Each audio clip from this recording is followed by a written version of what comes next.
ভাবুন তো, একটা ফুটবলারের জন্য 52,000 দর্শক নিজ ক্লাবের বিপক্ষে গেল। শুনতে কেমন লাগে ব্যাপারটা? ফুটবল ভক্তদের কাছে ক্লাব যখন ধর্মের মতো পূজনীয়, তখন প্রতিপক্ষের একজন ফুটবলারের জন্য নিজ ক্লাবের বিপক্ষে সমর্থন করেছে ওরা। এটাও বিশ্বাস করতে হবে, হ্যাঁ করতে হবে, যখন প্রতিপক্ষের ওই ফুটবলারের নামটা হয় Lionel Andres Messi. Messi Messi বলে গ্যালারি গর্জন দেখে ভুলেও ভাববেন না এটা লিওর নিজ ঘর ক্যাম্প নু।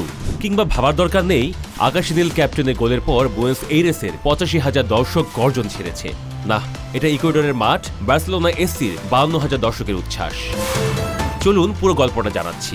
বছরের শুরুতেই রাজার রাজকীয়ভাবে ফিরে আসা, একেবারে নিজের ধাঁচে নিজের স্টাইলে মধ্য মাঠ থেকে বলটা নিয়ে দৌড়, এরপর 4 ডিফেন্ডারের চোখে ধাঁধা লাগিয়ে জাদুকরি গোল।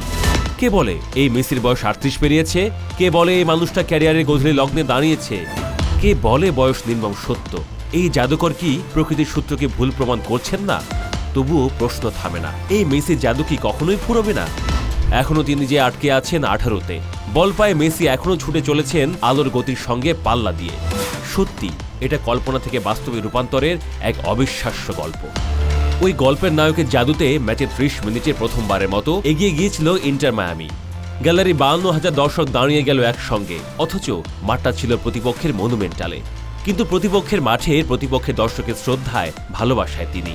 বাতাসে ভেসে বেড়াচ্ছে একটা নামকে ঘিরে গ্যালারিতে চলছে উন্মাদনা, মেসি মেসি আর মেসি। ফুটবল মাঠে কার জন্য হয়েছে এমনটা? ইতিহাসে এমন ঘটনা কতটি পাবেন? নিজ দলের বিপক্ষে পুরো গ্যালারি একযোগে প্রতিপক্ষের এক ফুটবলারকে সমর্থন করেছেন। ইতিহাস বলে 1990 বিশ্বকাপের সেমিতে দিয়েগো মারাদোনার জন্য নেপলসের গ্যালারি 2 ভাগে ভাগ হয়েছিল। একদল মারাদোনার জন্য আর্জেন্টিনাকে সমর্থন জুগিয়েছে, কিন্তু পুরো গ্যালারি যে মারাদোনার হয়ে কথা বলেছে তা বলতে পারবেন না। কিন্তু আজ মেসিকে একসঙ্গে সমর্থন জুগিয়েছে বার্সেলোনা এসসির পুরো গ্যালারি।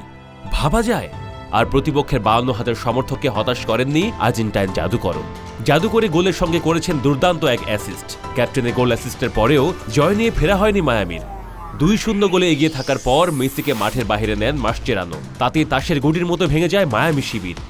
মূলত মহাতারকা মাঠের বাইরে যাবার পর গ্যালারিও কথা বলছে স্বাগতিকদের হয়ে। তাতে দৃশ্যপট পরিবর্তন। 2-0 লিডে থাকার পরেও ড্র নিয়ে মাঠ ছাড়তে হয় অতিথিদের। এই মেসি একাই টানেন ইন্টার মায়ামিকে। এটাও কি আবার প্রমাণিত হলো না?